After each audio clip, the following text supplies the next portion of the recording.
கிறிஸ்துவின் நாமத்தினால இந்த கால வேளையில வந்திருக்கிற உங்கள் அனைவரையும் அன்போடு கூட நான் வாழ்த்துகிறேன். இந்த நாள் இது தேவன் படைத்த வெற்றியின் நாள்.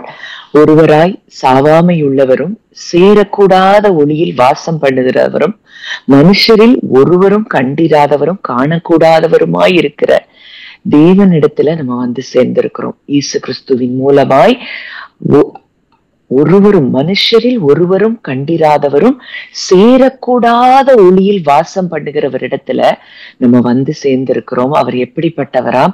வெண்கல கதவுகளை உடைத்து இருப்பு தாழ்பால்களை முறித்து அந்தகாரத்தில் இருக்கிற பொக்கிஷங்களையும் ஒளிப்பிடத்தில் இருக்கிற புதையல்களையும் கொடுக்கிற தேவன் நம்முடைய தேவன். இன்றைக்கு அப்படிப்பட்ட தேவனை இந்த காலை வேளையில அவருடைய வார்த்தையை நம்ம தியானிக்க வந்திருக்கிறோம். நிச்சயமாய் அந்த தேவன் நம் ஒவ்வொருவருடைய உள்ளத்தின் அந்தரங்கங்களை அவர் அறிந்து வைத்திருக்கிறார். எந்தெந்த சூழ்நிலைகள்ல நம்ம வந்திருக்கிறோமோ நிச்சயமாய் நான் கர்த்தருக்குள்ள விசுவாசிக்கிறேன். அவர் நம்முடைய மன விருப்பத்தையும் மன ஏக்கத்தையும் மனதில் இருக்கிற சோர்வையும் அறிந்து அவர் நமக்கு வார்த்தைகளை தருகிற ஒரு நல்ல தகப்பன். இந்த நாள்ல அப்படிப்பட்ட ஒரு உணவை அவர் நமக்கு கொடுத்து நம்மை பலப்படுத்த விரும்புகிறார் அப்படிங்கிறத இன்றைக்கு நான் அறிந்து விசுவாசித்து நான் அவருக்கு நன்றி செலுத்துகிறேன். இன்னைக்கு கூட அவர் நல்லவர் என்பதை நாம் ருசி பார்க்க போகிறோம். அப்ப இந்த நாளைக்காக நான் ஜெபித்து கொண்டிருக்கும் போது ஆண்டவர் தந்த மிக முக்கியமான 2 வசனங்கள் ஏசாயா 55 அதிகாரம் 12, 13 வசனங்கள். ஏசாயா 55, 12, 13. நீங்கள் மகிழ்ச்சியாய் புறப்பட்டு சமாதானமாய் கொண்டு போகப்படுவீர்கள். பர்வதங்களும் மலைகளும் உங்களுக்கு முன்பாக கெம்பீரமாய் முழங்கி வெளியின் மரங்கள் எல்லாம் கை கொட்டும். முட்செடிக்கு பதிலாய் தேவதாரு விருட்சம் முளைக்கும். காஞ்சோரிக்கு பதிலாக மிருது செடி எழும்பும். அது கர்த்தருக்கு கீர்த்தியாகவும் நிர்மூலமாகாத நித்திய அடையாளமாகவும் இருக்கும். இந்த வசனங்கள் மூலமா தான் ஆண்டவர் என் கூட இடைப்பட்டு கொண்டே இருந்தார். ஆனாலும் கூட ஆவியானவர் அந்த அதிகாரம் முழுவதுமாய் நம்ம இன்னைக்கு தியானிக்கும்படியாய் என் இருதயத்துல ஒரு உணர்வை வைத்தபடியினால இன்றைக்கு அந்த அதிகாரம் முழுவதையுமே நம்ம ரொம்ப வேகமா நம்ம அந்த வசனங்களை நம்ம தியானிக்க போகிறோம். நிச்சயமா இன்றைக்கு நான் விசுவாசிக்கிறேன், முட்செடிக்கு பதிலாக எதெல்லாம் உங்களுக்கு வலியாய் குத்தி கொண்டிருந்ததோ அந்த காரியங்களுக்கு பதிலாக தேவதாரு விருட்சங்கள் முளைக்கிறதை நாம் பார்ப்போம். காஞ்சோரிக்கு பதிலாக மிருது செடி எழும்புகிறத பார்ப்போம். அது கர்த்தருக்கு கீர்த்தியா இருக்குமா? அப்போ இன்றைக்கு அந்த முதலாவது வசனத்துல இருந்து நம்ம ஒவ்வொரு வசனங்களா இன்றைக்கு நம்ம தியானித்து வரும்போது நிறைய காரியங்களை இன்றைக்கு ஆண்டவர் நம்ம கூட இடைப்படுகிறத நீங்க பார்க்க முடியும். அப்போ முதலாவது அதிகாரத்துல அந்த முதலாவது வசனம் சொல்லுது 55 வசனம் 1. ஓ தாகமா இருக்கிறவர்களே, நீங்கள் எல்லோரும் தண்ணீர்கள் அண்டைக்கு வாருங்கள். பணம் இல்லாதவர்களே, நீங்கள் வந்து வாங்கி சாப்பிடுங்கள். நீங்கள் வந்து பணமும் இன்றி விலையும் இன்றி திராட்சை ரசமும் பாலும் கொள்ளுங்கள். இந்த அதிகாரத்தினுடைய தொடக்கமே தேவன் நம்மளை எல்லாரையும் என்ன செய்யறாரா? இன்வைட் பண்றாரு, அழைக்கிறார். அது இங்கிலீஷ்ல ஃபர்ஸ்ட் வேர்டே எப்படி இருக்குன்னா கம், வாருங்கள். யாரெல்லாம் தாகமா இருக்கிறீங்களோ நீங்க எல்லாரும் தண்ணீர்கள் அண்டைக்கு வாருங்கள். பணம் இல்லாதவர்களே நீங்கள் வந்து வாங்கி சாப்பிடுங்கள். அப்போ இந்த சாப்டர், இந்த அதிகாரத்தினுடைய ஆரம்பமே அவருடைய அன்பின் அழைப்பா இருக்கிறத நம்ம பார்க்கிறோம். வாருங்கள், வாங்க, நீங்க என்னிடத்துல வாங்க.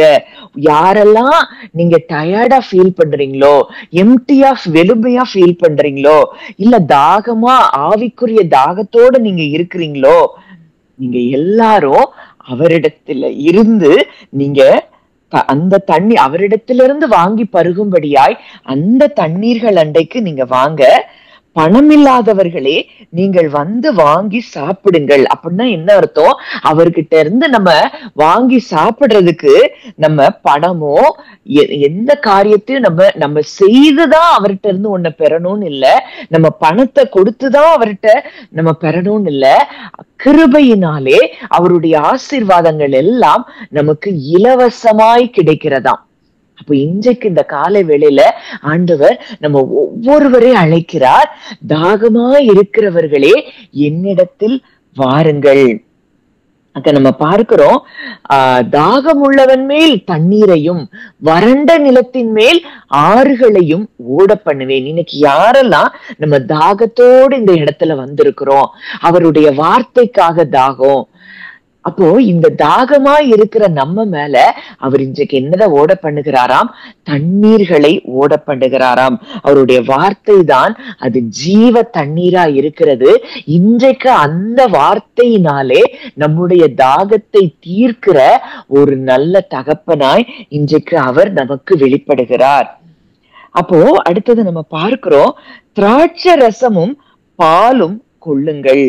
இந்த திராட்சை ரசம் அப்படின்னாலே அது எதை குறிக்குது அப்படின்னா சந்தோஷத்தை குறிக்குது, மகிழ்ச்சியை குறிக்குது. அந்த திராட்சை ரசம்னாலே கிளாட்னஸ். பால் அப்படின்னாலே நீங்கள் வளரும்படி புதிதாய் பிறந்த குழந்தைகளை போல திருவசனமாகிய ஞான பாலின் மேல் வாஞ்சையாயிருங்கள். இந்த பாலை நம்ம உட்கொள்ள அது நமக்கு திராட்சை ரசம் கொடுக்கிற களிப்பை கொடுக்கிறதாம். இன்னைக்கு எவ்வளவு சோர்வுல வந்தாலும் சரி, நேத்து கூட நமக்கு ஒரு சிஸ்டர் அந்த டெஸ்டிமனி ஷேர் பண்ணாங்க. அவங்க வரும்போது அவங்க உடம்புல சில பலவீனங்கள், சில வலிகள்.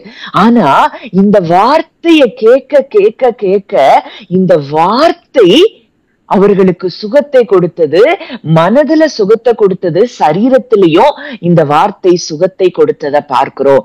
அப்போ அவருடைய வார்த்தைக்கு அவ்வளவு வல்லமை இருக்கிறத நம்ம பார்க்கிறோம்.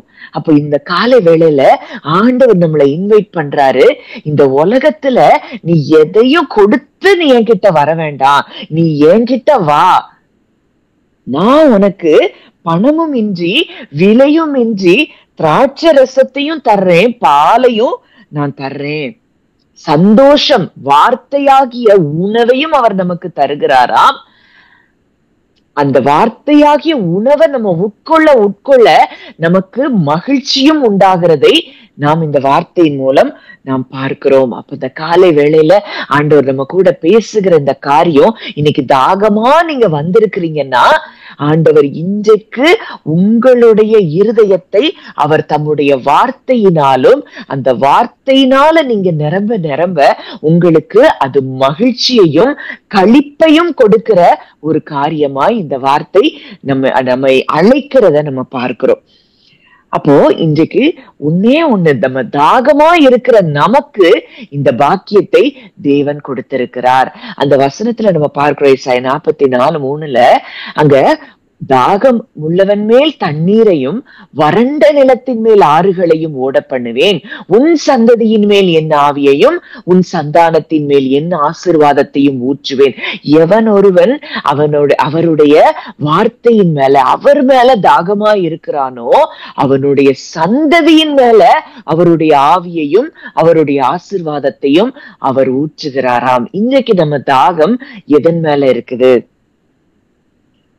அப்போ நம்ம இதுக்கு எதுவுமே கொடுக்க தேவையில்லை, இலவசமாய் அவர் நமக்கு கொடுக்கிறார். ஜீவ தண்ணீரை தாகமா இருக்கிறவனுக்கு அவர் எதை கொடுக்கிறாராம்? ஜீவ தண்ணீரை கொடுக்கிறாராம். அது ஜீவன். அந்த வார்த்தை தான் நமக்கு என்னதான் இருக்கு? ஜீவனா இருக்கு, ஆவியா இருக்கிறது. இன்னைக்கு இந்த உலகத்துல எதுவும் நம்மை திருப்திப்படுத்த முடியாது, எதுவும் நமக்கு சந்தோஷத்தை கொடுக்க முடியாது அவருடைய வார்த்தையை தவிர. அவருடைய பிரசன்ஸ்ல இருந்து அவர் வாயிலிருந்து புறப்படுகிற அந்த வார்த்தை மாத்திரம்தான் நமக்கு சந்தோஷத்தை கொடுக்கும். அதனாலதான் தாவீது அதை கண்டுபிடிச்சு எழுதுறாரு, உம்முடைய சமூகத்துல ஆனந்தம், உம்முடைய வலது பாரிசத்துல நித்திய பேரின்பம். அந்த பிரசன்ஸ்ல இருக்க இருக்க இருக்க அவருடைய வார்த்தை நமக்கு நேராய் கடந்து வர வர வர அதுதான் நமக்கு நித்திய பேரின்பமா இருக்குது. அடுத்த வசனம் வாசிக்கலாம். 2வது வசனம் 55:1. ஓ தாகமா இருக்கிறவர்கள், ஏசாயா 55 பணத்தையும் திருப்தி செய்யாத பொருளுக்காக உங்கள் பிரயாசத்தையும் செலவழிப்பானேன். நீங்கள் எனக்கு கவனமாய் செவி கொடுத்து நலமானதை சாப்பிடுங்கள், அப்பொழுது உங்கள் ஆத்துமா கொழுப்பான பதார்த்தத்தினால் மகிழ்ச்சி ஆகும். ஆண்டவர் கேக்குறாரு, நீ ஏன் அப்பம் அல்லாததற்காக பணத்தையும் திருப்தி செய்யாத பொருளுக்காக உங்கள் பிரயாசத்தையும் செலவழிப்பானே? ஏன் இதுக்கு பின்னாடி, உலகத்தின் பின்னாடி நீ ஓடிக்கொண்டிருக்கிறாய்? நம்ம நிறைய நேரங்கள்ல நம்ம எதுக்கு பின்னாடி ஓடுறோம்? நம்ம வெற்றிக்கு பின்னாடி, நம்ம சந்தோஷத்துக்கு பின்னாடி, நமக்கு இது வேணும் அது வேணும், இதுக்கெல்லாம் பின்னாடி ஓடிக்கொண்டிருக்கிறோம். ஆனா கூட நம்ம ஒரு திருப்தி இல்லாத ஒரு வாழ்க்கை தான் வாழ்றோம். எது நமக்கு கிடைச்சா கூட அது நமக்கு எதை கொடுக்கலையா? திருப்தியை கொடுக்கலையா?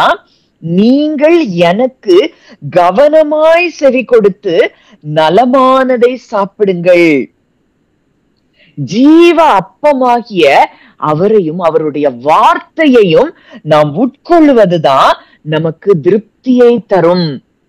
வேற எதுவும் இந்த உலகத்துல நமக்கு திருப்தியை கொடுக்கவே முடியாது. பணம் கொடுக்க முடியாது, உலக ஆசீர்வாதங்கள் எதுவும் நமக்கு கொடுக்க முடியாது. இதெல்லாம் நமக்கு வேணுமா? வேணும். இதெல்லாம் அவர் நமக்கு இலவசமாய் தருகிற காரியங்கள். ஆனா நம்முடைய போக்கஸ், நம்முடைய எல்லா விதமான கவனமும் அவருடைய வார்த்தையின் மேலயும் அவர் மேலையும் தான் இருக்கணும். நம்ம இந்த உலகத்துல நமக்கு கொடுத்திருக்கிற ஆசீர்வாதங்களை குறித்து நம்ம மேன்மை பாராட்ட வேண்டாம். அத உலக மக்கள் பார்த்து நம்ம கூட இருக்கிற தேவன் பெரியவர் அப்படிங்கிறத மற்றவர்கள் அறிந்து சொல்லுவாங்க. ஆனா நமக்கு மேன்மை பாராட்டல் எதுதான் இருக்கணும்னா அவர் மேலையும் அவருடைய வார்த்தையின் மேலையும் தான். அவரை குறித்து அறிகிற அறிவில்லை தான் நம்ம என்ன செய்யணுமா? மேன்மை பாராட்டணுமா. அங்க வசனம் சொல்லுது, அப்பொழுது உங்கள் ஆத்துமா கொழுப்பான பதார்த்தத்தினால் மகிழ்ச்சியாகும். அப்போ அவருடைய சத்தியத்தினால, அவருடைய வார்த்தையினால நம்ம இருதயத்தை நிரப்ப நிரப்ப நிரப்ப நிரப்ப நம்ம எப்போ எப்படி இருப்போம்? கொழுப்பான பதார்த்தத்தினால மகிழ்ச்சியா இருப்போமா? இன்னைக்கு ஏன் இந்த மகிழ்ச்சி இல்லைன்னா அவருடைய வார்த்தையை தவிர மற்ற காரியங்களை நிறைய நம்ம என்ன செஞ்சிருக்கிறோம்? உள்வாங்கி நம்முடைய ஆத்துமாவில அப்படிப்பட்ட காரியங்களை பொய்களால நம்ம நிரப்பி வச்சிருக்கிறோம். அவருடைய சத்தியத்தையும் அவருடைய வார்த்தையினாலையும் நம்ம இருதயத்தை நாம் நிரப்பாதபடியினாலதான் நம்மளுக்கு பயங்களும் கவலைகளும் சோர்வுகளும் ஒரு வெறுமையும் திருப்தி இல்லாத ஒரு வாழ்க்கையும் நமக்கு இருக்கிறத நம்ம பார்க்கிறோம். மறுபடியும் அவர் சொல்றாரு, 3வது வசனம் வாசிக்கலாம். உங்கள் செவியை சாய்த்து என்னிடத்தில் வாருங்கள், கேளுங்கள், அப்பொழுது உங்கள் ஆத்துமா பிழைக்கும். தாவீதுக்கு அருளின நிச்சயமான கிருபைகளை உங்களுக்கு நித்திய உடன்படிக்கையாக ஏற்படுத்துவேன். மறுபடியும் சொல்றாரு, உங்கள் செவியை சாய்த்து என்னிடத்தில் வாருங்கள். Give ear and come to me. உன் காதை ஏன் பக்கமா சாய். அப்போ ஜீவன் எங்க இருந்து ஃப்ளோ ஆகுது அப்படின்னா, அவருடைய வார்த்தையை கேட்கிறது நிமித்தம், அவருடைய வார்த்தைக்கு நாம் கீழ்ப்படுகிறதுலதான் நம்ம வாழ்க்கையில ஜீவனே நமக்கு ஃப்ளோ ஆகுதான். அவர் ஒரு உடன்படிக்கையை நமக்கு ஏற்படுத்துகிறார். தாவீதுக்கு அருளின நிச்சயமான கிருபைகளை உங்களுக்கு நித்திய உடன்படிக்கையாக ஏற்படுத்துவேன். அப்போ தாவீதுக்கு ஒரு உடன்படிக்கை அவர் செய்திருக்கிறார். அது நித்திய உடன்படிக்கை. அந்த நிச்சயமான கிருபைகள் இன்றைக்கு தாவீதுக்கு அருளின அந்த நிச்சயமான கிருபைகளை இன்றைக்கு அவர் நமக்கு உடன்படிக்கையாக ஏற்படுத்துகிறாராம். இன்னைக்கு தாவீதுக்கு எதெல்லாம் அவர் கிருபையா கொடுத்தாரோ அது எல்லாவற்றையும் இன்றைக்கு நமக்கும் தருவேன் என்று அவர் உடன்படிக்கை செய்கிறாராம். அப்போ அதுக்கு செய்ய வேண்டிய ஒரே காரியம், நம்ம செவியை அவருக்கு நேராய் சாய்த்து அவரிடத்துல வரணும். வேற எதுவுமே இல்லை. கேளுங்கள், அப்பொழுது உங்கள் ஆத்துமா பிழைக்கும். இன்னைக்கு நம்ம ஆத்துமா பிழைக்கணும். நம்ம ஆத்துமா கொழுப்பான பதார்த்தத்தினால திருப்தி ஆகணும். நம்ம ஆத்துமா சந்தோஷத்திலையும் மகிழ்ச்சியிலையும் பூரிக்கணும் அப்படின்னா ஒன்னே ஒண்ணு, அவருடைய வார்த்தையாகிய அப்பத்தையும் தண்ணீரையும் நாம் உட்கொள்ளும் பொழுது நம்முடைய ஆத்துமா என்ன செய்தான்? பிழைக்கிறது. இன்னைக்கு நம்ம ஆத்துமாவில வெறுமையா ஏன் இருக்கிறோம் அப்படின்னா, இன்னைக்கு அவருடைய வார்த்தை நம்ம இருதயத்துல நிரம்பல. இன்னைக்கு தாவீதுக்கு அருளின நிச்சயம் நீங்க வந்து என்கிட்ட கேளுங்க, அப்போ உங்க ஆத்துமாக்கள் பிழைக்கும். தாவீதுக்கு நான் எதெல்லாம் உடன்படிக்கையா வாக்குத்தத்தங்களா கிருபைகளா நான் நிச்சயமான கிருபைகளா நான் தாவீதுக்கு கொடுத்தனோ அது எல்லாவற்றையும் நான் உங்களுக்கும் கொடுப்பேன் என்று சொல்லி அவர் உடன்படிக்கை செய்கிறாராம். நித்திய உடன்படிக்கை அவர் செய்கிறாராம். அப்ப தாவீதுக்கு அருளின நிச்சயமான கிருபைகளை நாம் பெற்றுக்கொள்ளணும் அப்படின்னா நம்ம என்ன செய்யணும்? அவரிடத்துல செவியை சாய்த்து அவர் வார்த்தைகளை மாத்திரம்தான் நாம் என்ன செய்யணுமா? கேட்கணுமா? அங்க தாவீதுக்கு அருளின நிச்சயமான கிருபை 2 சாமுவேல் 7வது அதிகாரம் 14 முதல் 16 வரைக்கும் சொல்லப்பட்டிருக்கு. ஒரு விஷயம் சொல்லப்பட்டிருக்கு. 2 சாமுவேல் 7வது அதிகாரம் 14 முதல் 16. நான் அவனுக்கு பிதாவா இருப்பேன், அவன் எனக்கு குமாரனா இருப்பான். அவன் அக்கிரமம் செய்தால் அவனை மனுஷனுடைய மிலாற்றினாலும் மணிபுத்திரனுடைய அடிகளினாலும் தண்டிப்பேன். உனக்கு முன்பாக நான் தள்ளிவிட்ட சவுலிடத்திலிருந்து என் கிருபையை விளக்கினது போல அவனை விட்டு விளக்க மாட்டேன். அடுத்தது, உன் வீடும் உன் ராஜ்யமும் என்றென்றைக்கும் உனக்கு முன்பாக ஸ்திரப்பட்டிருக்கும், உன் ராஜாசனம் என்றென்றைக்கும் நிலை பெற்றிருக்கும் என்கிறார் என்று சொன்னார். இதுதான் முக்கியமான ஒரு தாவீதுக்கு அருளின நிச்சயமான கிருபையாய் நம்ம பார்க்கிறோங்க. சொல்றாரு, நான் அவனுக்கு பிதாவா இருப்பேன், அவன் எனக்கு குமாரனா இருப்பான். கிருபைய நான் என்ன செய்ய மாட்டேன்? விளக்கவே மாட்டேன். உன் வீடும் உன் ராஜ்யமும் என்றென்றைக்கும் உனக்கு முன்பாக ஸ்திரப்பட்டிருக்கும், உன் ராஜாசனம் என்றென்றைக்கும் நிலை பெற்றிருக்கும். அப்போ இந்த வார்த்தைய அவர் நமக்கு நித்திய உடன்படிக்கையாய் அவர் ஏற்படுத்துகிறாராம். என்றென்றைக்கும் நம்ம அவருக்கு பிள்ளைகள். நம்முடைய வீடு, நம்முடைய ராஜாசனம், நம்முடைய ராஜ்யம் என்றென்றைக்கும் அவருக்கு முன்பாக நிலை பெற்றிருக்குமா? இன்றைக்கு அவரிடத்தில் அன்பு கூர்ந்து அவருடைய இரத்தத்தினால நம்மை கழுவி இன்றைக்கு பிதாவாகிய தேவனுக்கு முன்பாக இயேசு கிறிஸ்து நம்மை ராஜாக்களாய் ஆசாரியர்களாய் அவர் மாற்றி இருக்கிறார். இன்னைக்கு நம்ம பேசுகிறோமோ அதுதான் நம்ம உலகத்துல நம்ம வாழ்க்கையில அது சம்பவிக்கிறதை நாம் பார்க்கிறோம். அப்போ இத நித்திய உடன்படிக்கையா அவர் நமக்கு ஏற்படுத்தி இருக்கிறார்னா நம்ம இன்றைக்கு எதை குறித்தும் பயப்படவோ கலங்கவோ வேண்டியதில்லை. தாவீதுக்கு அருளின, ஏன்னா அவர் உடன்படிக்கை செய்திருக்கிறார். அவர் உடன்படிக்கைக்கு மாறாதவர். அவர் நமக்கு இன்னைக்கு அப்பானா அப்பாதான், நம்ம அவருக்கு பிள்ளைங்கன்னா பிள்ளைங்கதான்.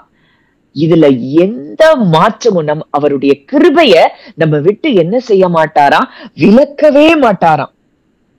மலைகள் விலகினாலும் பர்வதங்கள் நிலை பெயர்ந்தாலும் என் கிருபை உன்னை விட்டு விலகாது, என் சமாதானத்தின் உடன்படிக்கை நிலை பெயராது. அப்போ சமாதானத்தின் அவருடைய கிருபை நம்மளை விட்டு ஒரு நாளும் விலகாதான்.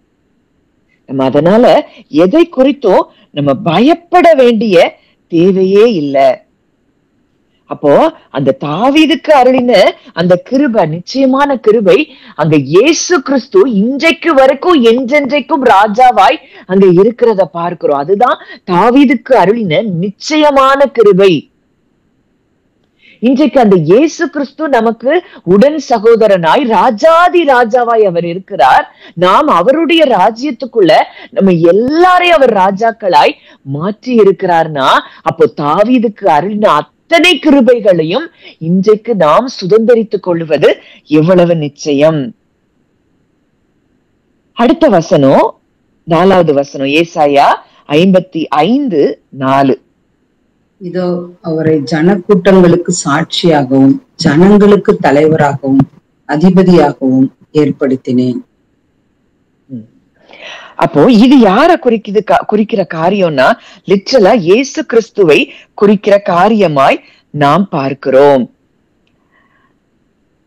அங்க என்ன சொல்லுது? இதோ அவரை ஜனக்கூட்டங்களுக்கு சாட்சியாகவும். ஜனக்கூட்டத்துக்கு அவர் என்ன செய்கிறாராம்? சாட்சியாய் இயேசு கிறிஸ்துவை அங்க ஏற்படுத்துகிறதை நம்ம பார்க்கிறோம். ஜனங்களுக்கு தலைவனாகவும் அதிபதியாகவும் ஏற்படுத்தினேன். ஜனக்கூட்டங்களுக்கு அவர் தலைவனாக இருக்கிறார், ஜனத்துக்கு அதிபதியாகவும் இருக்கிறார். அப்ப இந்த இயேசு கிறிஸ்து தான் இன்றைக்கு அந்த தாவீதுக்கு அருளின நிச்சயமான கிருபையில மெயினான ஒரு காரியம் என்னன்னா இயேசு கிறிஸ்து. அப்போ அவர் இன்னைக்கு எப்படி இருக்கிறார்? நமக்கு தலைவராய் இருக்கிறார், நமக்கு அதிபதியாய் அவர் இருக்கிறார். அவர்தான் உண்மையான சாட்சியா இருக்கிறாரா, உண்மையான தலைவரா இருக்கிறாரா, தேசங்களுக்கு அவர்தான் வெளிச்சமா இருக்கிறாரா, தேவனுடைய அன்பின் சாட்சியாய் இயேசு கிறிஸ்துவை தான் பிதாவாகிய தேவன் பூமிக்கு அனுப்பி இருக்கிறத நம்ம பார்க்கிறோம். அப்போ அவரை நம்ம ஃபாலோ பண்ணும்போது நம்ம வாழ்க்கையில என்ன நடக்கும் அங்க நம்ம பார்க்கிறோம். அடுத்த வசனம் 5வது வசனம் வாசிக்கலாம்.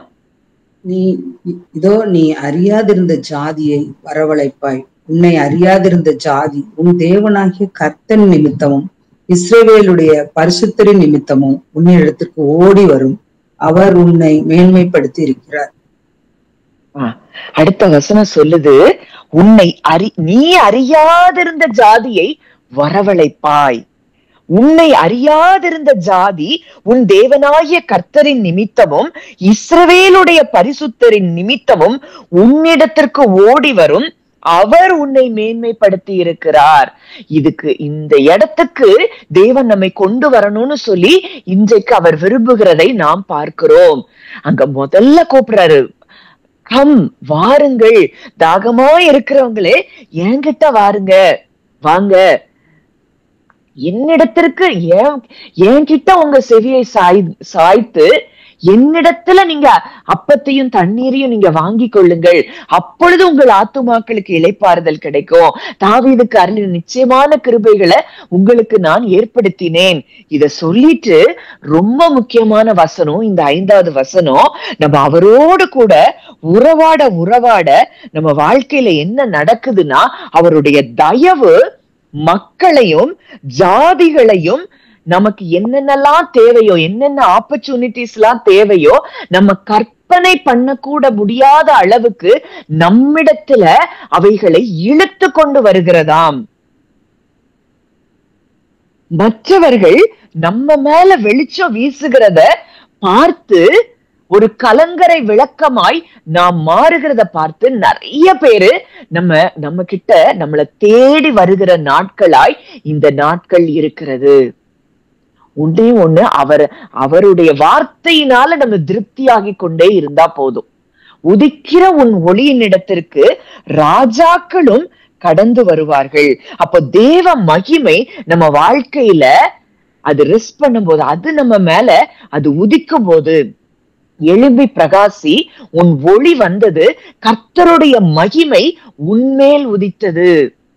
அப்போ இன்னைக்கு அவருடைய மகிமை நம்ம மேல உதித்திருக்கிறபடியினால நம்ம எதையும் தேடி ஓட வேண்டியதில்லை. நம்மளை தேடி எல்லாம் வருகிறதை நாம் நிச்சயமாய் பார்ப்போம்.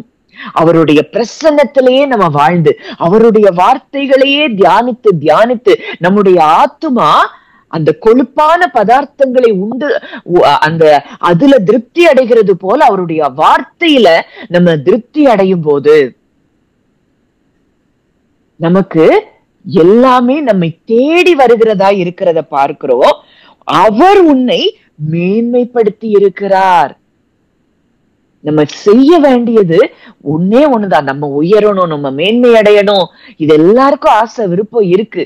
ஆனா அதை தேடி நம்ம ஓடாதபடி அவரையும் அவருடைய வார்த்தையையும் நாம் தேடி அதுல நம்ம அவருக்கு செவி சாய்த்து அவருடைய வார்த்தைக்கு கீழ்ப்படிந்து அதுல நம்ம ஆத்துமா திருப்தி அடையும் போது நம்மை அவர் மேன்மைப்படுத்துவாராம்.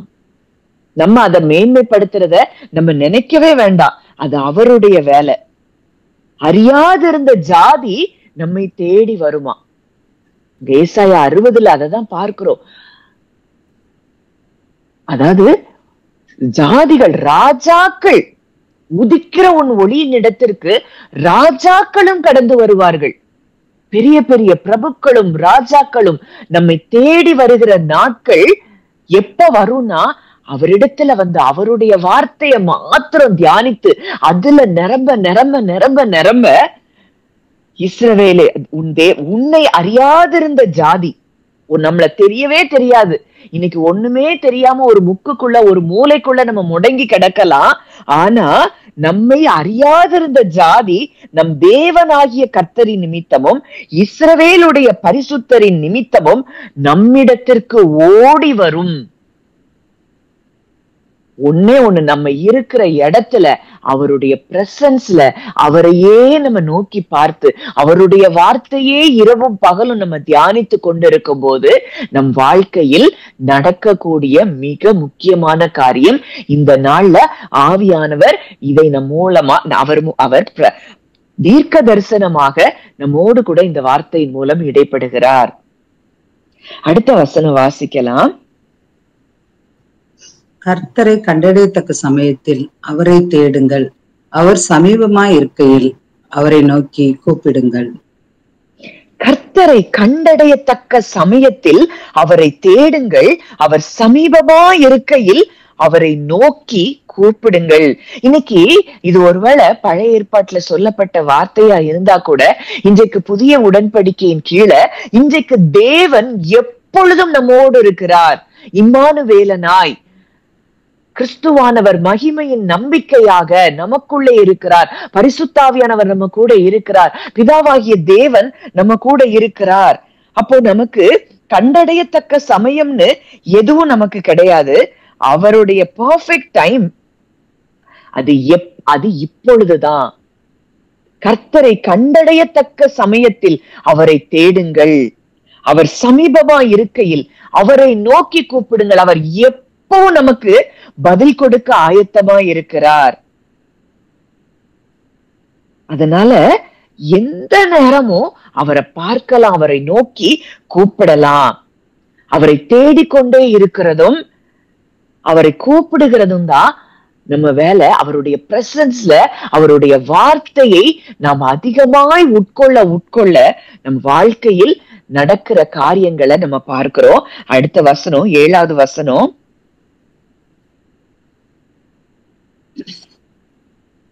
துன்மார்க்கன் தன் வழியையும் அக்கிரமக்காரன் தன் நினைவுகளையும் விட்டு கர்த்தரிடத்தில் திரும்ப கடவன், அவர் அவன் மேல் மனதுருகுவார். நம்முடைய தேவனிடத்திற்கே திரும்ப கடவன், அவர் மன்னிக்கிறதற்கு தயை பெருத்திருக்கிறார். துன்மார்க்கன் தன் வழியையும் அக்கிரமக்காரன் நினைவுகளையும் விட்டு, அந்த தாட்ஸை என்ன செய்யணுமா, அந்த நினைவுகளை விடணுமா, விட்டு கர்த்தரிடத்தில் திரும்ப கடவன். இதுதான் மனம் திரும்புகள்.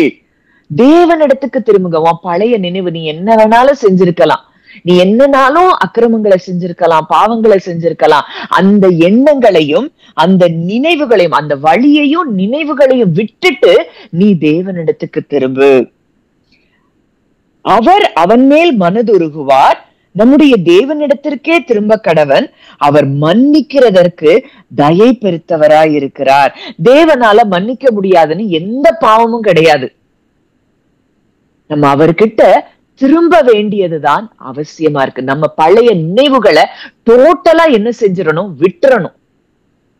அப்படி செஞ்சுட்டோமே, இப்படி செஞ்சுட்டோமே, இது தேவன் மன்னிப்பார். அந்த இளைய குமாரன் எல்லாம் செஞ்சுட்டு தான் வர்றான். ஆனா அந்த தகப்பன் ஒரு வார்த்தை கூட கேட்கல. நீ பிள்ளை என்கிட்ட வந்துட்ட, அது போதும். அப்ப இன்றைக்கும் அவர் கரம் விரிக்கப்பட்ட நிலைமையில தான் அவர் இருந்து கொண்டு இருக்கிறார். நம்ம எப்ப அவர்கிட்ட வருவோங்கிறது தான் அவருடைய ஏக்கமா இருக்கிறது. அவர் மன்னிப்பில் தயை பெருத்தவர். நீங்க எதை குறிச்சும் கலங்க வேண்டியதில்லை. இன்றைக்கு புதிய உடன்படிக்கையில கிறிஸ்துவுக்குள்ள வந்த நாம், அவர் நம்முடைய அக்கிரமங்களையும் பாவங்களையும் இனி நினைப்பதில்லைன்னு எபிரேயர் 8 அவர் நம்ம கூட உடன்படிக்கை பண்ணி இருக்கிறார். இன்றைக்கு எந்த சூழ்நிலையிலயோ எந்த வருஷத்திலேயோ எத்தனையோ வருஷங்களுக்கு முன்பாக செய்த காரியம் உங்க மனதுல இருக்குதுன்னா அது நிச்சயமாய் தேவன் தருகிற எண்ணம் இல்ல, அது சத்துருவானவனுடைய அவன் விதைக்கிற எண்ணம். இன்றைக்கு நான் நீதிமான், நான் பரிசுத்தவான்கிற இடத்துல நம்ம இருதயம் இருக்க வேண்டும்.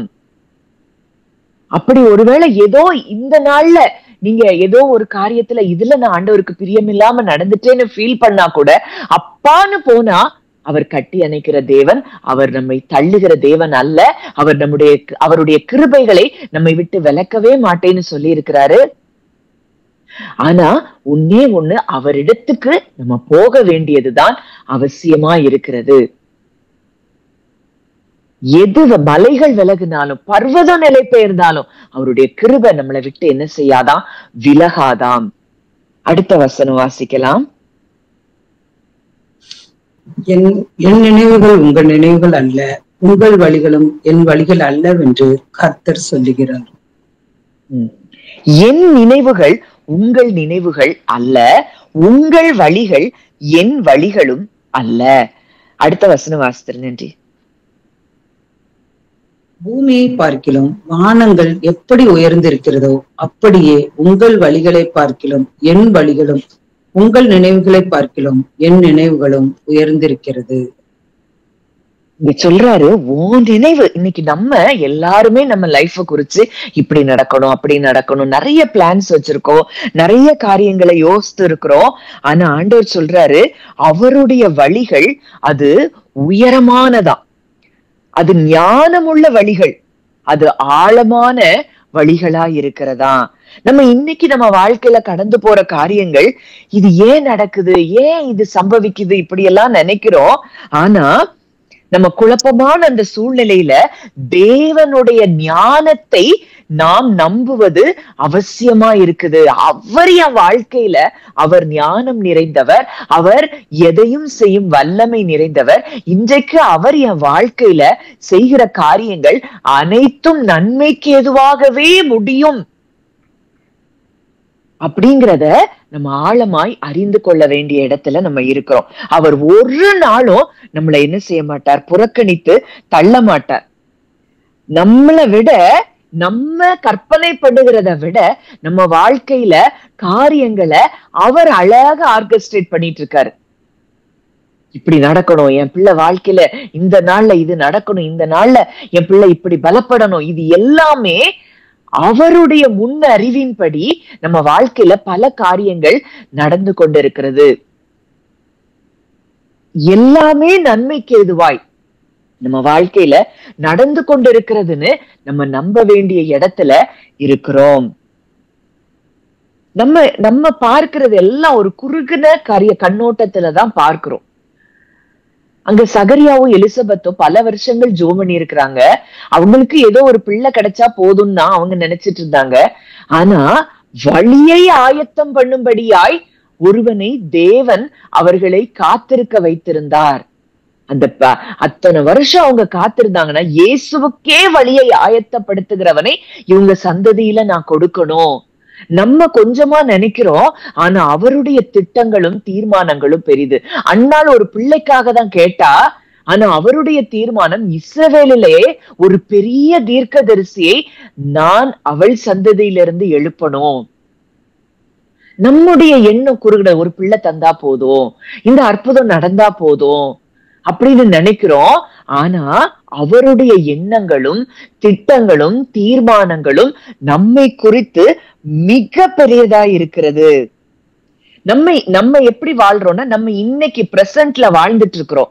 ஆனா அவர் எதை பாக்குறாரு, இன்னும் 10 வருஷம் கழிச்சு நம்ம எப்படி இருப்போம், இன்னும் 5 வருஷம் கழிச்சு நம்ம வாழ்க்கை எப்படி இருக்கும், இதை எல்லாவற்றையும் அவர் பார்க்கிறார். கிதியோன் ஆண்டவர் சொல்றாரு, என்ன சொல்றாரு, பராக்கிரமசாலியே அப்படின்னு சொல்றாரு. ஆனா கிதியோன் தன்னை எப்படி பார்க்கிறான், தன் குடும்பத்துல எல்லாரிலும் சிறியவன், என்னால எப்படி முடியும், இது நடக்குமா, இது சாத்தியமா அப்படின்னு அவன் பார்க்கிறான். ஆனா ஆண்டவர் அவனை எப்படி பார்க்கிறார், அவன் தான் பராக்கிரமசாலி, அவன் தான் இந்த ஜனங்களை விடுவிப்பான், ரட்சிப்பான். அப்போ இன்னைக்கு நம்மை குறித்து குறுகின எண்ணங்கள்ல நம்ம யோசிக்கிறோம். ஆனா தேவன் நம்ம மேல வைத்திருக்கிற எண்ணங்கள், அவர் நம்ம மேல வைத்திருக்கிற வழிகள், பூமியை பார்க்கிலும் வானங்கள் எப்படி உயர்ந்திருக்கிறதோ. இன்னைக்கு நம்ம பூமியில இருக்கிறோம், இந்த வானம் எத்தனையோ 1000 கிலோமீட்டர், லட்சம் கிலோமீட்டருக்கு தூரத்துல இருக்கு வானம். அது போலதான் நம்முடைய வழிகளை பார்க்கிலும் அவருடைய வழிகள், நம்முடைய நினைவுகளை பார்க்கிலும் அவருடைய நினைவுகள் இருக்கிறதாம். அப்ப எதை குறித்து நம்ம பயப்படணும், கலங்கணும், சோர்ந்து போகணும்? அவ்வளவு உயரமான வழிகளும் அவ்வளவு உயரமான நினைவுகளும் நம்மேல் நம் தேவன் கொண்டிருக்கிறார், நம் தகப்பன் கொண்டிருக்கிறார். அப்ப இன்றைக்கு அவரை சார்ந்து, அவருடைய வார்த்தையை சார்ந்து, அவருடைய வார்த்தையினால் நம்ம ஆத்துமாவை நம்ம திருப்தியாக்கி அதுல நம்ம சந்தோஷத்துல நம்ம மகிழ்ச்சியில வாழும் போது நிச்சயமாய் நாமளே யோசிக்க முடியாத அளவுக்கு நம்முடைய நினைவுகளை காட்டிலும் நம்முடைய வழிகளை காட்டிலும் அவர் நம் வாழ்க்கையில பெரிய காரியங்களை செய்கிறதை நாம் பார்க்கிறோம். அடுத்த வசனம், 10வது வசனம் வாசிங்க. உறைந்த மழையும் வானத்திலிருந்து இறங்கி அவ்விடத்திற்கு திரும்பாமல் பூமியை நனைத்து அதில் முளை கிளம்பி விளையும்படி செய்து விதைக்கிறவனுக்கு விதையையும் புசிக்கிறவனுக்கு ஆகாரத்தையும் கொடுக்கிறது எப்படியோ. அடுத்தது வாசித்துங்க. அப்படியே என் வாயிலிருந்து புறப்படும் வசனமும் இருக்கும், அது வெறுமையா என்னிடத்தில் திரும்பாமல் அது நான் விரும்புகிறதை செய்து நான் அதை அனுப்பின காரியம் வாய்க்கும்படி வாய்க்கும். மாரியும் உறைந்த மழையும் வானத்திலிருந்து உண்டாகி அவ்விடத்துக்கு திரும்பாமல். அப்போ மழை நமக்கு எங்க இருந்து வருது, வானத்துல இருந்து வருது. ஆனா அது உடனடியா அங்க திரும்பாம அது என்ன செய்தா, பூமியை நனைத்து, அந்த மழை என்ன செய்து, பூமியை நனைத்து அதில் முளை கிளம்பி விளையும்படி செய்து. அப்போ இன்றைக்கு நம்ம விதைக்கிறவனுடைய ஊமையை நம்ம பார்த்திருக்கிறோம். நம்ம வார்த்தையை விதைக்கிறோம், நம்ம இருதயத்துல அந்த வார்த்தையை விதைக்கும் போது அங்க என்ன நடக்குது, அங்க தண்ணீரை நம்ம ஊற்றுகிறோம். இந்த தண்ணீர் தான் அங்க பரிசுத்த ஆவியானவருடைய பலத்தினால, அவருடைய வார்த்தையினால நம்ம பலனடைய அந்த வார்த்தை என்ன செய்து, முளை கிளம்பி அது விதைக்கிறவனுக்கு விதையையும் புசிக்கிறவனுக்கு ஆகாரத்தையும் கொடுக்குது. இன்றைக்கு நம்ம இருதயத்துல எதை விதைக்கிறோமோ அதுதான் என்ன செய்யும், முளைக்கும். அப்போ இன்னைக்கு இந்த தண்ணீராகி அவருடைய வார்த்தையினால நம்ம இருதயத்தை, அந்த ஏற்கனவே நம்ம விதைத்திருக்கிற வார்த்தைக்கு இந்த தண்ணீரை ஊற்ற ஊற்ற ஊற்ற நம்ம இருதயத்துல விதைக்கப்பட்டிருக்கிற அந்த வார்த்தை என்ன செய்து, பலனை தருகிறது. நம்ம எதை விதைத்திருக்கிறோமோ அதை நம்ம என்ன செய்கிறோம், அறுவடை செய்கிறோம். மனுஷன் எதை விதைக்கிறானோ அதை அறுப்பான். நம்ம இருதயத்துல கவலையையும் பயத்தையும் சோர்வையும், எப்ப பார்த்தாலும் புலம்பல் முறுமுறுப்பு, அது அப்படி இருக்கு இது எப்படி இருக்கு, இத விதைச்சிட்டே இருந்தா இததான் நம்ம கான்ஸ்டன்டா அறுவடை செய்ய முடியும். ஆனா இன்றைக்கு அவர் சொல்றாரு, மாரியும் உறைந்த மழையும், ஒவ்வொரு நேரம் அவருடைய வார்த்தைய நம்ம இருதயத்துக்குள்ள நம்ம விதைக்கும் போது அது நம்மள ரெஃப்ரெஷ் பண்ணுதா, நமக்கு நரிஷ்மெண்ட் கொடுக்குது, நமக்கு செழிப்பு ஆத்மாவில ஒரு பலனை கொடுக்குது. அந்த காரியங்கள் நம் இருதயத்துல இருந்து முளைக்க ஆரம்பிக்கிறது. நம்ம இன்னைக்கு சுற்றிலும் இருக்கிற எந்த சூழ்நிலைகளையும் நம்ம பார்க்க தேவையே இல்லை. இன்னைக்கு நம்ம இருதயத்துல என்ன விதைக்கிறோமோ அதுதான் நம்ம வாழ்க்கையில பலனாய் வரும். நம்ம நன்மையை விதைச்சோம், நம்ம அவருடைய வார்த்தையை விதைச்சோம், அவருடைய வார்த்தையை தான் தியானமா இருக்கிறோம், அவர் வார்த்தைக்கு கீழ்ப்படிந்து அவருடைய வார்த்தையின்படி நம்ம வாழுகிறோம் அப்படின்னா நம்ம அதைத்தான் நாம என்ன செய்வோம், அறுவடை செய்வோம். அப்படியே என் வாயிலிருந்து புறப்படும் வசனமும் இருக்கும், அது வெறுமையா என்னிடத்திற்கு திரும்பாமல் அது நான் விரும்புகிறதை செய்து நான் அதை அனுப்பின காரியம் ஆகும்படி வாய்க்கும். அவர் இன்னைக்கு இந்த காலை வேளையில இந்த வார்த்தையை நம்ம இருதயத்துல விதைக்கிறார்னா இது அவர் விரும்பின காரியம். அவர் வாயிலிருந்து புறப்படுகிற இந்த வார்த்தை அது என்ன செய்யாதான், வெறுமையாய் திரும்பாதான், அது அவர் விரும்புகிறதை செய்யுமா. இந்த வார்த்தையை இன்றைக்கு நமக்கு ஏசாயா 55 இந்த கால வேளையில நம்ம கூட அவர் பேசுகிறார்னா இது அவர் விரும்பின காரியம். இந்த வார்த்தைகள் நம் இருதயத்துல விதைக்கப்படும்படியாய் அவர் விரும்பி இருக்கிறார். அவர் எதற்காக இந்த வார்த்தையை நம்ம இருதயத்துல விதைத்தாரோ அதை அனுப்பின காரியம் நிச்சயம் வாய்க்கும். இன்னைக்கு அவர் உங்களை மேன்மைப்படுத்த போறாரா? நிச்சயம் மேன்மைப்படுத்த போகிறார். உதிக்கிற உங்க ஒளியின் இடத்திற்கு ராஜாக்கள் கடந்து வருவாங்களா? வருவாங்க. ஏன்னா இதை அவர் இந்த வார்த்தையை விரும்பி அவர் நம்மிடத்துல இந்த காலை வேளையில இந்த வார்த்தையை அவர் அனுப்பி இருக்கிறார். அடுத்த 2 வசனம் தான் இன்றைக்கு ஆண்டவர் முக்கியமாய் பிரத்யட்சமாய் நம்ம கூட பேசுகிற வார்த்தைகள். வாசிக்கலாம். 12வது வசனம். நீங்கள் மகிழ்ச்சியாய் புறப்பட்டு சமாதானமாய் கொண்டு போகப்படுவீர்கள். பர்வதங்களும் மலைகளும் உங்களுக்கு முன்பாக கெம்பீரமாய் முழங்கி வெளியின் மரங்கள் எல்லாம் கை கொட்டும். முட்செடிக்கு பதிலாக தேவதாரு விருட்சம் முளைக்கும், காஞ்சோரிக்கு பதிலாக மிருது செடி எழும்பும். அது கர்த்தருக்கு கீர்த்தியாகவும் நிர்மூலமாகாத நித்திய அடையாளமாகவும் இருக்கும். நீங்கள் மகிழ்ச்சியாய் புறப்பட்டு சந்தோஷமாய் கொண்டு போகப்படுவீர்கள். அப்ப ஆண்டவர் ஒரு வாக்குத்தத்தத்தை கொடுக்கிறாரு. ஒரு சந்தோஷமான, ஒரு சமாதானமான விடுதலையை தேவன் இன்றைக்கு நமக்கு வாக்குத்தத்தமாய் கொடுக்கிறார். தீர்க்க தரிசனமாக நம்மோடு கூட இடைப்படுகிறார். நம்ம மகிழ்ச்சியாய் புறப்படுவோமா, சந்தோஷமாய் கொண்டு போகப்படுவோமா? இன்னைக்கு எதெல்லாம் உங்களை சிறையிருப்புக்குள்ள, உங்களை ஒருவேளை ஆவிக்குறி உங்க ஆத்மாவில ஒரு சிறையிருப்பு, நீங்க பிசிக்கலா ஏதோ ஒரு சிறையிருப்புல நீங்க இருக்கலாம். ஆண்டவர் இன்றைக்கு வாக்கு கொடுக்கிறார். உங்க மனதுல உங்க வாழ்க்கையில நீங்க எதெல்லாம் சிறையிருப்பா நீங்க ஃபீல் பண்றீங்களோ ஆண்டவர் இன்றைக்கு நமக்கு வாக்கு கொடுக்கிறார். ஒரு சந்தோஷமான, ஒரு சமாதானமான ஒரு விடுதலை, ஒரு புறப்பாடு இன்றைக்கு நடக்கிறதை தேவன் நமக்கு வாக்கு பண்ணுகிறார். இப்படி இந்த விடுதலை நடக்கும் போது அங்க இயற்கையே அங்க நமக்காக என்ன செய்தான், பர்வதங்களும் மலைகளும் உங்களுக்கு முன்பாக கம்பீரமாய் முழங்கி வெளியின் மரங்கள் எல்லாம் கை கொட்டுமா. இன்னைக்கு இந்த முழு கிரியேஷனும் நம்முடைய ரட்சிப்பை பார்க்கும்போது அது சந்தோஷப்பட்டு கை கொட்டுமா. இதை ஏசாயா ஒரு போயட் மாதிரி எழுதியிருக்கிறாரு. அப்போ ஒரு பெரிய விடுதலை நமக்கு தேவன் வைத்திருக்கிறார். அந்த விடுதலைக்கு அடிப்படை என்னன்னா அவர்கிட்ட போகணும். இது ஒண்ணுதான். அந்த வார்த்தையில தியானமா இருக்கணும். அப்பொழுது நம்முடைய ஆத்துமா பிழைக்கும், நம்முடைய ஆத்துமா திருப்தியாகும். அப்போ நமக்கு மேன்மைப்படுத்துதல் உண்டு, நமக்கு விடுதலை நிச்சயமாய் தேவன் தருகிறதை நாம் பார்க்கிறோம். பர்வதங்களும் மலைகளும் உங்களுக்கு முன்பாக கம்பீரமாய் முழங்கி வெளியின் மரங்கள் எல்லாம் கை கொண்டு, முழு ஹோல் கிரியேஷனுமே நீங்க அதெல்லாம் என்ஜாய் பண்ணணும். இன்னைக்கு எனக்கு தேவன் விடுதலையை தர்றார்னா இந்த முழு உலகமும் என்னோடு கூட சந்தோஷப்படுகிறது.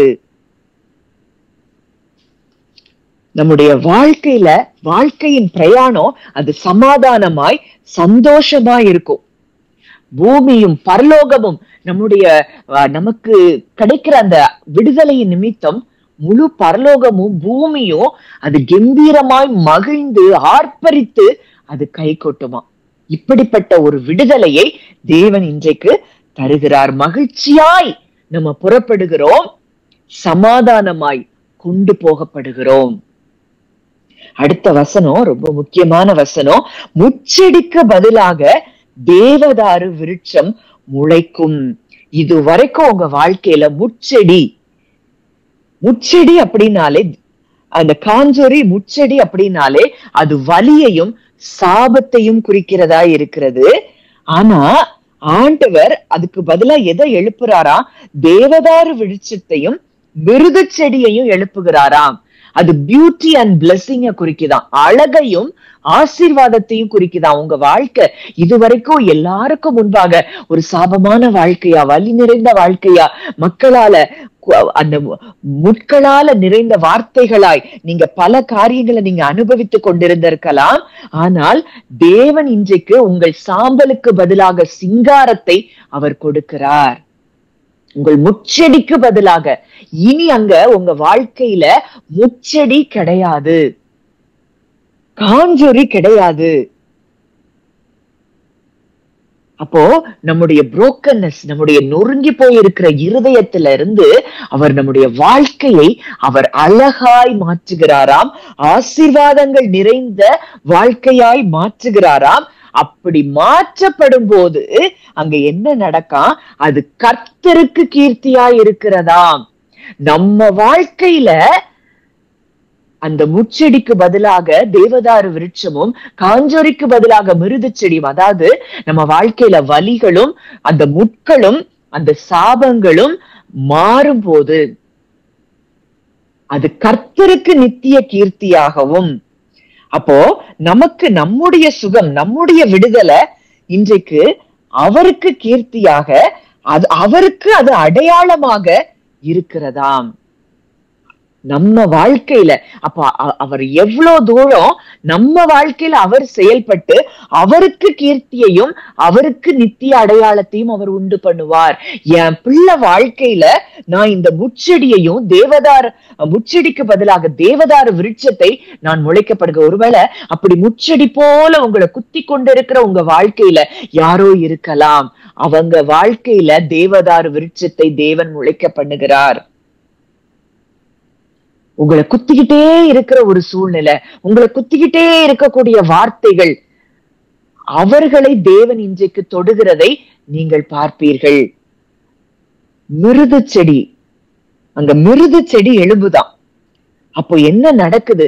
உங்க வாழ்க்கை அப்படியே சந்தோஷமாய் சமாதானமாய் முழுவதுமான விடுதலையில நீங்க வரும்போது அது கர்த்தருக்கு கீர்த்தியாய் இருக்கிறது. இப்ப எல்லாரும் உங்களை பார்த்து சொல்லுவாங்க, இந்த குடும்பம் இதுவரைக்கும் இப்படி இருந்தது, இவங்க குடும்பத்துல எப்படி இப்படி சந்தோஷம் வந்தது, எப்படி இப்படி அன்பு வந்தது, எப்படி இப்படி சமாதானம் வந்தது. இந்த குடும்பத்துல யாரோ, இந்த குடும்பத்துல இவங்க நீங்க ஆராதிக்கிற தேவன் இதை செய்திருக்கிறார்னு அது கர்த்தருக்கு கீர்த்தியாகவும் நிர்மூலமாகாத நித்திய அடையாளம், எட்டர்னல் ப்ரூஃபா நம்முடைய வாழ்க்கை மாறுகிறது. நம்முடைய வாழ்க்கை பெரிய சாட்சியாய் மாறுகிறது அவருடைய அன்புக்கும் வல்லமைக்கும். எதெல்லாம் நம்மள ஹர்ட் பண்ணுச்சோ, இது எல்லாம் இதுவரைக்கும் உங்க வாழ்க்கையில உங்களை ஹர்ட் பண்ண அத்தனை காரியங்களும், முள்ளுகளாய் குத்தி கொண்டிருக்கிற காரியங்கள் அனைத்தும் உங்களுக்கு சாட்சியாய் மாறப்போகிற நாட்களுக்குள்ள நாம் வந்திருக்கிறதை நாம் நிச்சயமாய் பார்ப்போம் அப்படிங்கிறத நான் விசுவாசிக்கிறேன். அப்போ தேவனுடைய இருதயம் அது திறந்திருக்கிற இருதயம். அவர் நம்மை ஆவலோடு கூட நம்மள என்ன செய்யறாரா? இன்வைட் பண்றார். அவருடைய வார்த்தை நமக்கு ஜீவனையும் சமாதானத்தையும் மறுமலர்ச்சியையும் ஒரு ரெஃப்ரெஷ்மெண்ட்டையும் நமக்கு கொடுக்கிறதா இருக்கிறது. அவர் மன்னிப்பில் தயை பெருத்தவரா இருந்து நம்மை முற்றிலுமாய் மன்னித்து நம்மள அவர் என்ன செய்கிறாரா? ரெஸ்டோர் பண்றாரா. அவருடைய வழிகள் நம்முடைய வழிகளை காட்டிலும் அது உயர்ந்தவைகளாய் மேலானவைகளாய் பூமியை விட வானம் எவ்வளவு பெருசு, அதை போல என் வழிகளும் என் நினைவுகளும் உங்களை விட பெருசா இருக்குன்னு சொல்றாருன்னா நம்ம எதை பத்தி கவலைப்படணும்? அவருடைய வார்த்தையில நம்ம தியானமா இருந்தால் போதும் என்று சொல்லி இன்றைக்கு ஆண்டவர் நம்ம கூட இடைப்படுகிறார். அவருடைய சந்தோஷமோ சமாதானமோ இன்னைக்கு நம்மள ஒரு நியூ சீசன், ஒரு புது சீசனுக்குள்ள நம்மை கொண்டு செல்லுகிறது. ஒரு கனி கொடுக்கிற ஒரு வாழ்க்கை, ஒரு சிங்காரமான ஒரு வாழ்க்கை. சாம்பலுக்கு பதிலாக சிங்காரம், துயரத்துக்கு பதிலாக ஆனந்த தைல அபிஷேகம், இது எல்லாவற்றையும் தேவன் இன்றைக்கு நமக்கு அருளுகிறதை நாம் பார்க்கலாம். அங்க நம்ம பார்க்கிறோம், இயேசு கிறிஸ்து வந்ததே கட்டுண்டவர்களுக்கு கட்டவிழ்த்தலையும், துயரப்பட்டவர்களுக்கு ஆறுதலையும், துயரப்பட்டவர்களை சீர்படுத்தவும், சாம்பலுக்கு பதிலாக சிங்காரம், துயரத்துக்கு பதிலாக ஆனந்த தைலம், ஒடுங்கின ஆவிக்கு பதிலாக துதியின் உடை. இப்படி இததான் கொடுக்க அவர் வந்திருக்கிறார். இன்றைக்கு அதே இயேசு கிறிஸ்து நம்ம கூட இருந்து இந்த காரியங்களை நம் வாழ்க்கையில் நிச்சயமாக செய்கிறார் அப்படிங்கிறதுல சந்தேகமே இல்லை. இந்த வார்த்தைகளை நீங்க இன்னும் அதிகமாய் தியானித்து பாருங்க. இந்த வார்த்தைகள் மூலம் அதிகமாய் ஆண்டவர் உங்களோடு கூட இடைப்படுகிறதை நீங்கள் காண்பீர்கள். முச்செடிக்கு பதிலாக தேவதாரு விருட்சம் முளைக்கிறது, காஞ்சொரிக்கு பதிலாக மிருது செடி எழும்புகிறது. நீங்கள் சமாதானமாய் புறப்பட்டு மகிழ்ச்சியாய் கொண்டு போகப்படுவீர்கள். நீங்க அப்படி வெளியில வர்ற நேரம் முழு உலகமும் உங்களை பார்த்து சந்தோஷப்பட்டு ஆர்ப்பரித்து அது கை கொட்டுகிற நாட்களுக்குள்ள நம்ம வந்திருக்கிறோங்கிறத நீங்க அறிந்தவர்களா இரவும் பகலும் அவருடைய வேதத்திலேயே நம்ம தியானமா இருப்போம். கர்த்தர் நம்முடைய வழிகளை வாய்க்க பண்ணுவார். ஜெபிக்கலாம். நல்ல தகப்பனே, நன்றியோடு உம்மை துதிக்கிறோம், ஸ்தோத்திரிக்கிறோம் அப்பா. இந்த காலை வேளையிலும் எங்களோடு கூட இடைப்பட்ட உம்முடைய வார்த்தைகளுக்காக நாங்கள் நன்றி செலுத்துகிறோம் அப்பா. அப்பா, நீர் எவ்வளவு நல்லவர் என்பதை இந்த நாள்ல நாங்க தியானித்து இருக்கிறோம்ப்பா. இங்க மேல அன்பு வைத்து நீங்க எல்லாரும் என்கிட்ட வாங்க அப்படின்னு கூப்பிடுகிற அந்த அன்பை பார்க்கிறேன்ப்பா. அப்பா, என்கிட்ட வந்து இலவசமாய் நீங்க வாங்கி சாப்பிடுங்க. சந்தோஷத்தையும் சமாதானத்தையும் என்னிடத்துல நீங்க பெற்றுக்கொள்ளுங்க. என்னுடைய வார்த்தையின் பலனால நீங்க திருப்தி ஆகுங்க. அதுல சந்தோஷம் இருக்கு, மகிழ்ச்சி இருக்கு, களிப்பு இருக்கு, பூரிப்பு இருக்கு. என்னுடைய வசனம் பரிபூர்ணமாய் உங்களுக்குள்ளே வாசமாய் இருப்பதாகன்னு வார்த்தையில நாங்க பார்க்கிறோம். தேவனுடைய வசனம் அந்த பரிபூர்ணமாக உங்க வசனம் எங்களுக்குள்ள வாசமாய் இருக்கும் போது அது எங்களுக்கு திராட்சை ரசத்தின் களிப்பை உண்டு பண்ணுகிறத இன்றைக்கு நாங்க பார்க்கிறோம்ப்பா. உங்க வார்த்தையில அவ்வளவு ஒரு சந்தோஷம் இருக்கிறத இன்னைக்கு நாங்க ஃபீல் பண்றோம்ப்பா. அப்பா, தாவீதுக்கு அருளின நிச்சயமான கிருபைகளை எங்களுக்கு உடன்படிக்கையாய் நீர் ஏற்படுத்தி இருக்கிறீரப்பா. நீங்க எங்களுக்கு அப்பாவா இருக்கிறீங்க, நாங்க உங்களுக்கு பிள்ளைகளாய் இருக்கிறோம்ப்பா. இன்னைக்கு உங்களையே தேடிக்கொண்டு இருக்கிற மனதை உடையவர்களாய் நாங்க இருக்கிறபடியினால எங்கள் நினைவுகளை பார்க்கிலும் உங்க நினைவுகள் அது பெரிதாய் இருக்கிறத பார்க்கிறோம். எங்கள் வழிகளை பார்க்கிலும் உம்முடைய வழிகள் அது பெரிதா இருக்குது. நாங்க எங்களை குறித்து, எங்கள் குடும்பத்தை குறித்து, எங்கள் பிள்ளைகளை குறிச்சு நாங்க கொஞ்சமா நினைச்சு வச்சிருக்கிறோம்ப்பா. ஆனா நீங்க பெரிதானவைகளை எங்களுக்காக நினைத்து நீர் ஆயத்தப்படுத்தி வைத்திருக்கிறீரப்பா. அதற்காக நன்றி செலுத்துகிறோம் தகப்பனே. உங்களுடைய வார்த்தை இன்றைக்கு விதைக்கப்பட்ட இந்த வார்த்தை அது வெறுமையா எங்களிடத்திற்கு அது திரும்பாது. அது நிச்சயமாய் இங்க வந்திருக்கிற ஒவ்வொருவருடைய வாழ்க்கையிலும் இந்த காரியம் ஆகும்படி வாய்க்கிறதை நாங்கள் பார்க்கிறோம்ப்பா. நீங்க எங்களை மேன்மைப்படுத்தி உயர்த்துகிறதை இந்த வார்த்தையின் மூலம் நாங்கள் அறிந்திருக்கிறோம் அப்பா.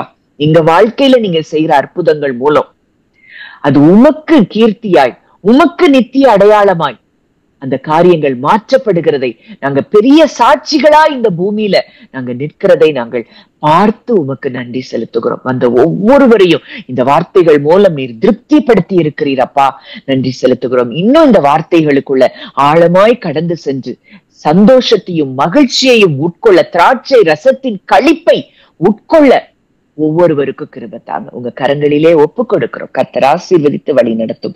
இயேசுவின் மூலம் கேட்கிறோம் ஜீவனுள்ள நல்ல பிதாவே. ஆமீன், ஆமீன்.